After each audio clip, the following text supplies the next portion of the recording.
Computación cuántica, inteligencia artificial, nanotecnología, son términos que no paramos de escuchar siempre en los medios, en los avances científicos, los divulgadores no paramos de divulgar sobre ello, pero siempre he querido saber cómo funciona un laboratorio donde se investiguen sobre estos temas. Por suerte, IBM me ha invitado a participar en unas jornadas en sus laboratorios principales de investigación en Zúrich, en Suiza, donde podré conocer pues a diferente gente, visitar sus laboratorios y bueno, más cosas, ¿vale? Así que mira, sin más dilación, nos vamos a IBM Zúrich.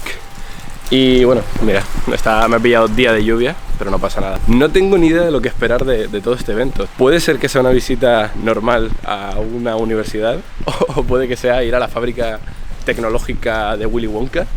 No sé, vamos a ver qué nos depara el destino. Aprovechemos. Corre. Creo que si corro me mojo más. Vale, voy a dejar el abrigo.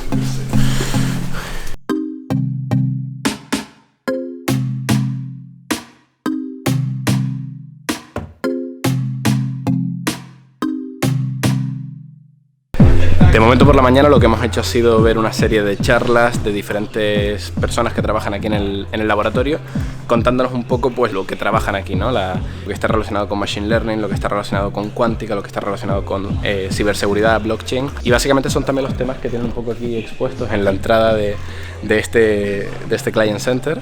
Y bueno, pues tienen cosas chulas como tenemos atrás cosas de medicina, aquí tenemos robotitos.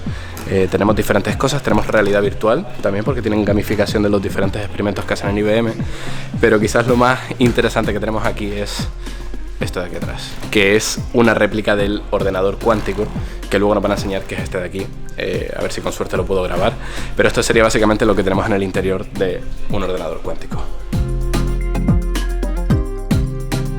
Este es un mock-up model, un modelo muy simplificado de cómo se ve el criostato de la computadora cuántica, y la idea es que para enfriar el procesador de la computadora cuántica, que tiene que estar operando a una temperatura de unos 15 milikelvin, tienes que ir enfriándolo en fases, no puedes enfriarlo todo de una vez. Y entonces tiene como diferentes niveles por los que se va reduciendo la temperatura. De los 300 Kelvin que tienes de temperatura ambiente, bajas a 4 Kelvin, luego a una escala de 1 Kelvin y luego a la escala de milikelvin. Y bueno, el procesador como tal está solo aquí abajo y es solo unos centímetros cuadrados de tamaño.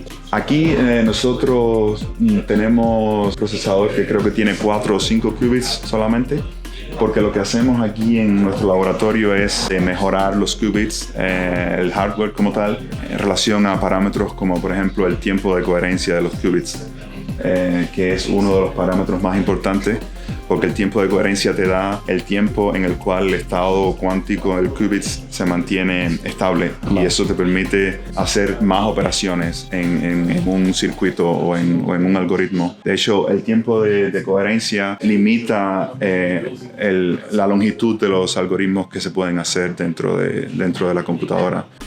Vale, por si acaso voy a parar un momentito aquí, por si hay alguien despistado que no sepa lo que es un ordenador cuántico.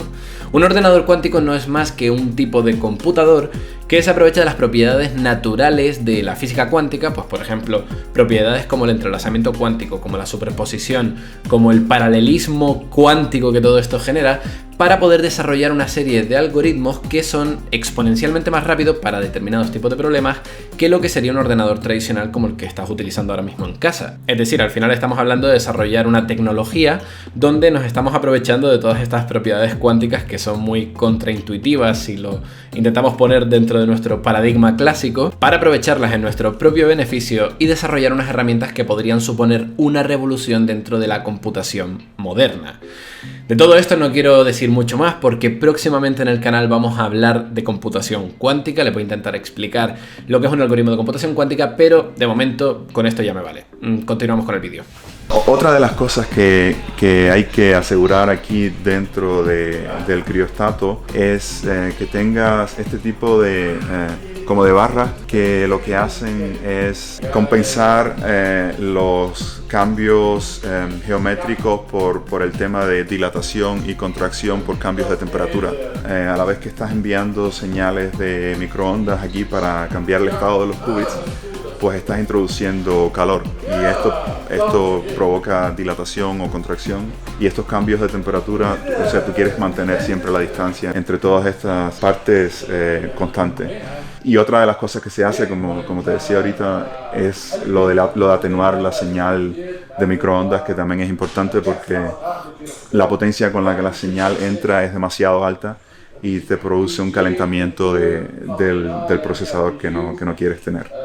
Al final mi sensación al estar delante de esta maqueta, que no deja de ser eso, una maqueta, era de estar ante un artilugio de diseño muy complejo a nivel de hardware, cosas que yo no entiendo, pero también cuyo funcionamiento, la algoritmia que desarrolla estas máquinas también se me escapa bastante de la intuición, ¿vale? Un algoritmo de computación cuántica bastante complejo, bastante diferente al paradigma tradicional al que estamos acostumbrados, y por algún momento tuve esta sensación de estar ante una máquina primitiva, como si estuviera frente a un ordenador del siglo XX, estos ordenadores antiguos que ocupaban una sala entera, donde a lo mejor un perceptrón pues venía implementado en hardware como una estantería gigantesca llena de cables por todos lados. Y claro, no podía evitar fantasear un poco con cómo va a evolucionar el diseño de estos ordenadores en el futuro y si conseguiremos dominarlos y miniaturizarlos y convertirlos en una herramienta tan ubicua como es el ordenador, que ahora empezamos a llamar ordenador clásico. Pero bueno, para poder hablar del futuro, antes tenemos que conocer cuál es el trabajo que están haciendo los científicos ahora en el presente.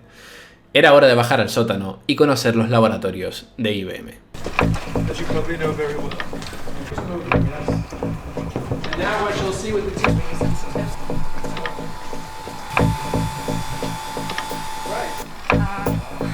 From here so that you can see. So, involved using atomic force microscopy. This has happened 10 years. So what you see here, this is just a ring of carbon atoms. Vale, déjame que te dé un poco de contexto. Esto que estás viendo aquí es un microscopio atómico de fuerza, un tipo de microscopio que se desarrolló en estos mismos laboratorios de IBM gracias a los avances realizados por Winnig y Rohrer en 1981, motivo por el cual fueron premiados con el Nobel de Física en 1986. Y te preguntarás, ¿por qué es tan interesante este tipo de microscopio? Pues porque con él podemos obtener imágenes con una resolución por debajo del nanómetro, es decir, a escala atómica. Estamos hablando de ser capaces de visualizar moléculas y la posición de los átomos que lo conforman. Esta imagen que estás viendo fue presentada en 2009 por IBM y fue la primera en mostrar con este nivel de resolución la estructura atómica de una molécula. Actualmente el equipo no solo ha conseguido visualizar estas estructuras, sino que también han logrado crear nuevas moléculas a partir de su manipulación a nivel de átomo. ¿Recuerdas eso de que el carbono, según cómo se estructure molecularmente, nos puede dar sustancias tan diferentes como el grafito, el diamante o el grafeno? Pues en ese sentido, durante la presentación se nos explicó que su último proyecto en el que están trabajando ha consistido en aislar una molécula de carbono cuya estructura tiene forma de anillo de 18 átomos, el ciclocarbon 18. Todo esto con el fin de poder estudiar sus propiedades. Para lograr esto, lo que han hecho ha sido traer por correo desde la Universidad de Oxford, con quien colaboran, este tipo de moléculas triangulares de aquí, para así luego proceder a recortarla eliminando aquellos átomos que no nos interesan y así obtener finalmente el anillo de carbono buscado. Y en serio, párate a pensar en lo que están haciendo. Para mí esto es ciencia ficción. Pero bueno, de momento ya se está haciendo tarde y toca abandonar este laboratorio y seguir con la visita. Carlos del pasado, ¿cómo vas? Creo que me he perdido. Voy solo por los laboratorios. Secretos de Estado. Secretos de... Ay, Dios.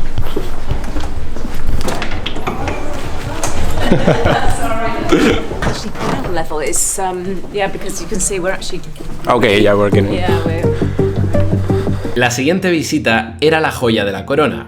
Por fin, las instalaciones de los dos ordenadores cuánticos. Y bueno, pues aquí están.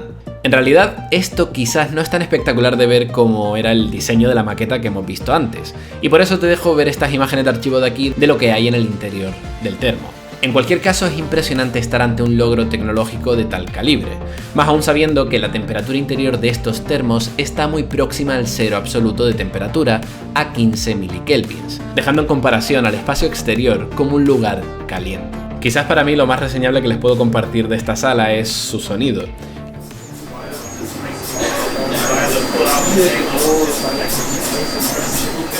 Una auténtica pasada. Y bueno, hablando de tecnologías revolucionarias y siendo este el canal que es, todavía nos faltaría hablar un poco de inteligencia artificial y deep learning. Para ello, durante la comida tuve la oportunidad de entrevistar a 2 científicos españoles que se están dedicando a combinar técnicas de inteligencia artificial con la medicina, como es el caso de Antonio Foncubierta, quien aplica técnicas de inteligencia artificial con análisis de imagen médica. Vale.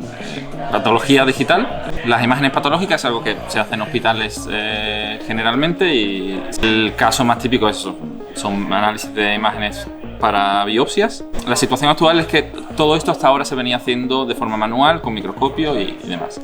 Y ahora se están empezando a digitalizar estas imágenes con escáneres que son capaces de producir imágenes de 100.000 por 100.000 píxeles, son súper grandes.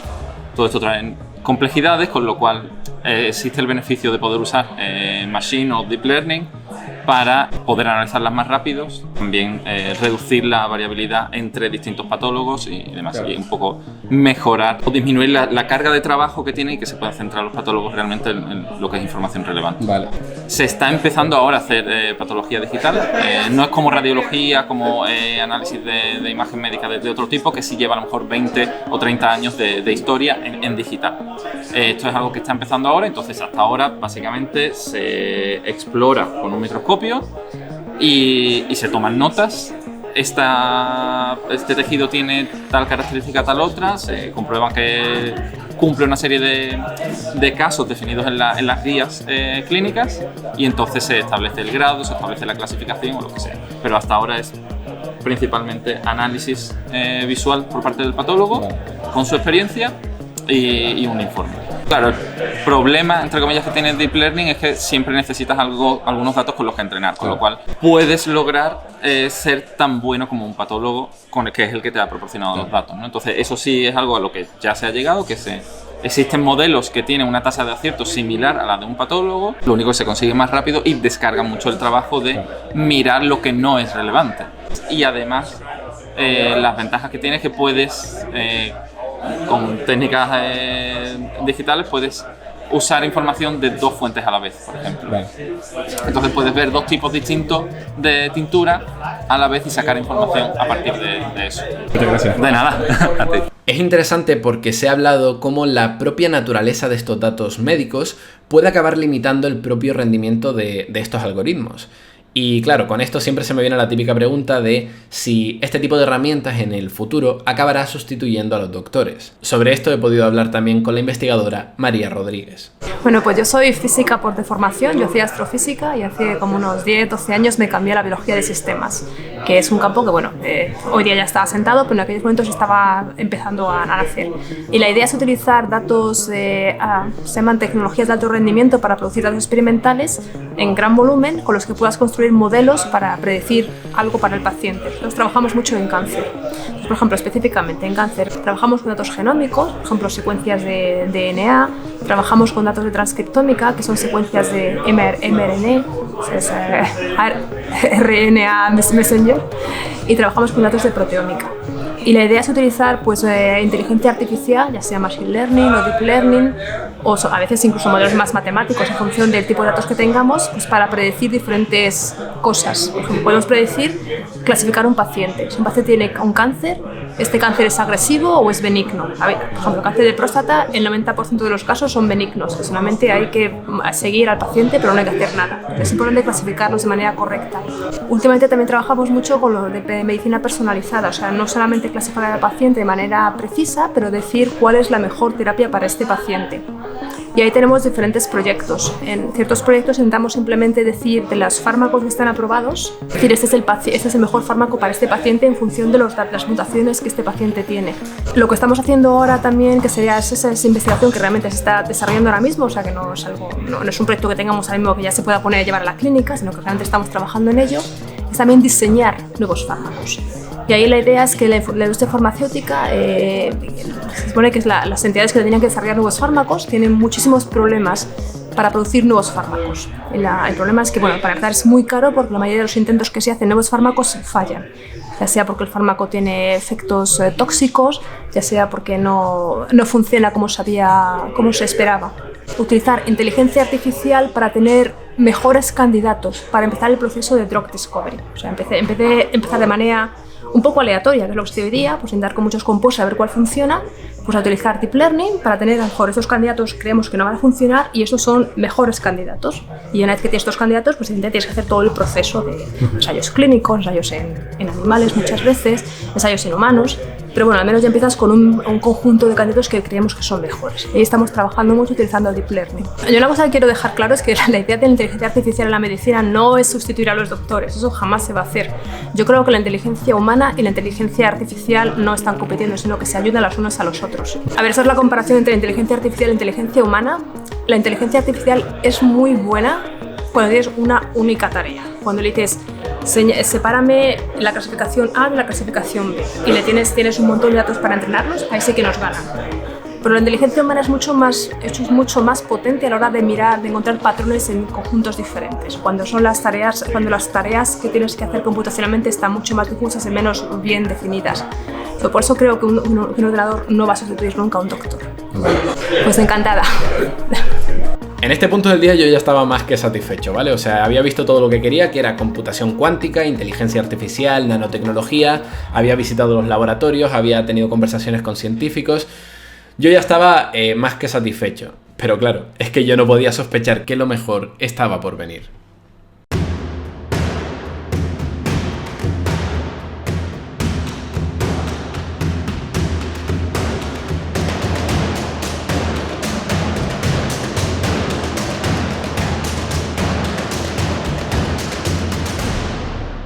Pero, claro, si esto es la parte número 1, pues significa que en algún momento tiene que venir una parte número 2 y que todo esto lo veremos en un próximo vídeo. Crespo Style. Si te ha gustado este vídeo, más que nunca voy a pedir que le des a like aquí abajo para saber verdaderamente si este tipo de contenido tiene un hueco dentro del canal, este tipo de blogs científicos. Y bueno, que si te gusta el tipo de contenido que desarrollo, pues te puedes suscribir si todavía no lo has hecho. Y si valoras este tipo de contenido dentro de YouTube, lo puedes apoyar a través de Patreon. Nada más, nos vemos con más ciencia en el próximo vídeo.